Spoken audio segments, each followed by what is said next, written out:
Anytime people are like, we got to solve China now, I tend to suggest a list of history books.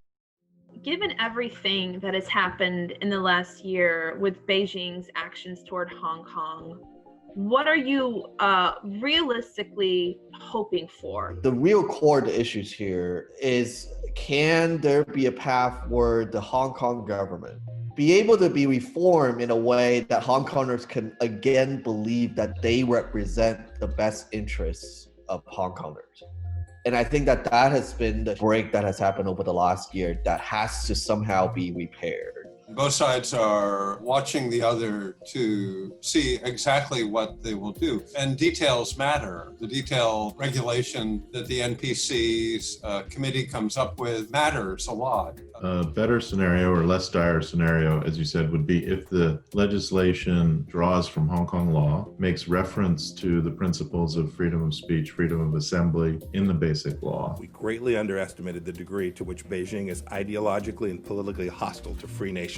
I would advise you to read the basic law.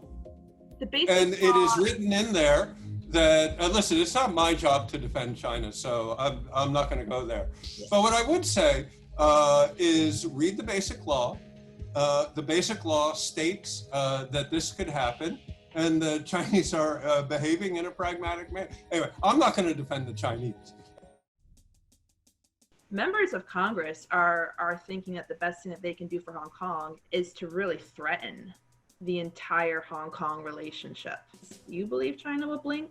That's why I'm doing this interview, is because members of Congress are rightfully concerned that China is not keeping its promises with respect to Hong Kong. And I think it's misdirected energy to then damage the United States relationship with Hong Kong in order to get to China when you're trying to support Hong Kong being autonomous from China. It just doesn't, the logic isn't there. On the US side, Secretary Pompeo has made some announcements and declared that Hong Kong no longer had a sufficient degree of autonomy. It does seem a little bit early to say that, not having seen what new regulations are going to come forth on the Chinese side. I think a lot of Hong Kongers have been looking for a more forceful response from the US. Just bringing reality to US policy by saying that Hong Kong really is no longer autonomous.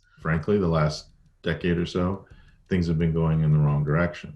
But that doesn't mean that the game is over. There needs to be a combination of what is commonly called engagement, but also strategic damage mitigation, if you will.